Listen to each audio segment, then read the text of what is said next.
In Season 2, Episode 2 of Baldur's Gate 3, we continue towards Moonrise Towers, but get stopped by a funny-looking wizard. It turns out that the wizard was Elminster, a chosen of the goddess Mithra, and has a message for Gale. Elminster told the party that Mithra wants Gale to KYS, using the magic bomb inside him, but also bomb the Absolute itself. The party naturally refuses to let Gale do this, as will be caught in the blast too. Nevertheless, Elminster gives Gale the power to unleash the bomb at will, and more importantly, stop it from eating more of our magical equipment. The party continues and bumbles their way into the Shadowlands. Lae'zel notes that the darkness here is unnatural, and the shadows will literally kill anything. A goblin helped us by telling us that torches will keep the darkness at bay. With torch in hand, we continue our journey until we meet a group of cultists also going to Moonrise Towers. Gandalf was instructed to use Minthara's lyre, and he summons a Spider-Man named Karnas, who was very confused as to why his mistress Lyre was with someone else.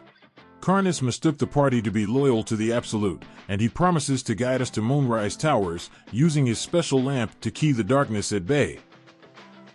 The party moves along with Karnas, but was suddenly ambushed by an anti-Absolute group. Unwilling to fight for the Absolute, the party blows their cover and attacks the cultists. Karnas was swatted like the spider he is. The ambushers revealed that they're from a faction that stays in the Last Light Inn, a group that fights back against the Shadows and the Absolute. The party is invited to go out there, and the player decides to pay a visit. We enter the Last Light Inn, but was met with hostility due to having the scam babies in our brains.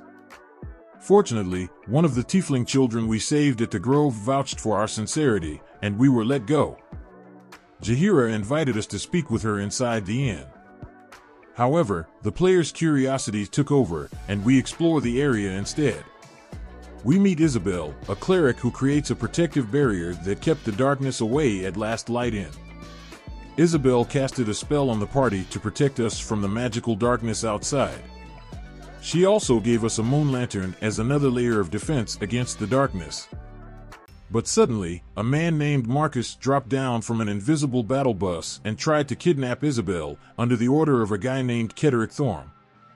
The player is confused why Kederic wants Isabel, but the party successfully puts Marcus into the ground. Unfortunately, his minions didn't read the memo, and kills Isabel and takes her body away. Without the cleric's protection, the rest of the inn are turned into shambling zombies. Jaheira talks about our dire situation and swears vengeance against Kederic.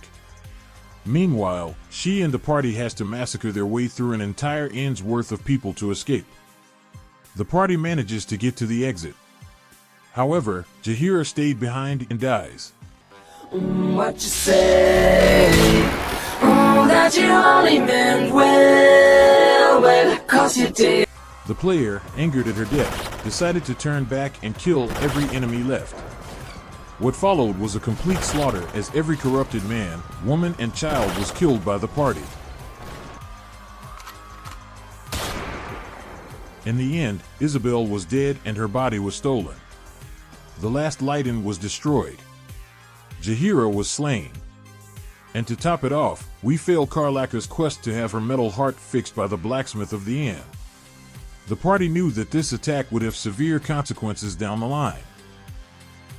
Kederic managed to ruin the player's day, but the player swears revenge to ruin Kederic's life.